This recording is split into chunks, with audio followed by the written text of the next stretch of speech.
In the age of cheap, ubiquitous mobile phone and tablet games, you can't help but wonder what Nintendo would make if the company were to ever enter the space. That future seems unlikely considering Nintendo's investment in Wii U and 3DS hardware, but that doesn't mean there isn't software that could be brilliant in the mobile space. In fact, there's a fantastic mobile game Nintendo has right now that lives on the Nintendo 3DS. Animal Crossing New Leaf is the latest in a franchise extending back to 2002 on the GameCube.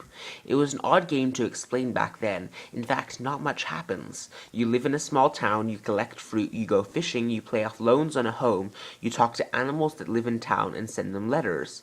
It almost sounded like an MMO, but it wasn't online. I was hooked on it, and so were many game designer friends back then. Years later, the Nintendo DS version hooked a lot more people, and the 3DS version emerges with the core of the game largely unchanged. You still live in a small cute town, building a little home, collecting money and buying furniture, going fishing and digging for treasures and fossils, and living a generally relaxed little life. Only in the age of mobile games, the idea doesn't seem so foreign anymore. In fact, it sounds like a lot of casual games. Farmville and tons of freemium games after it have communities that trade collectible goods and rare items.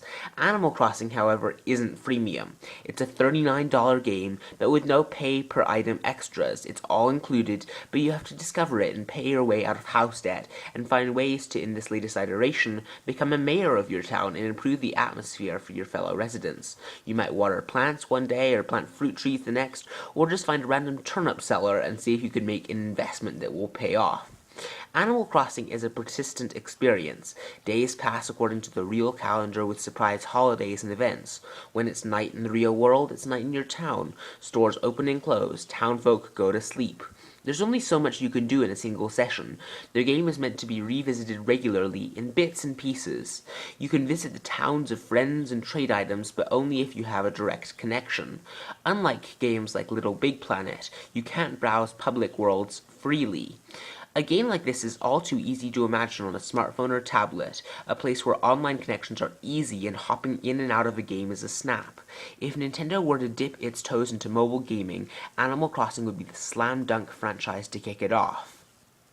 You just have to relinquish your concepts of quick reward gaming. The game's slow pace and gentle feel, its nurturing tone, accumulate rather than press. Maybe it's this sort of game Nintendo needs to make more of. Maybe this is the key to Nintendo's direction in an age of increased competition and more advanced hardware. By doing something simple, heartfelt, and surprisingly against the grain of most console games, it succeeds. This is the Nintendo I'm sure a lot of people have been looking for.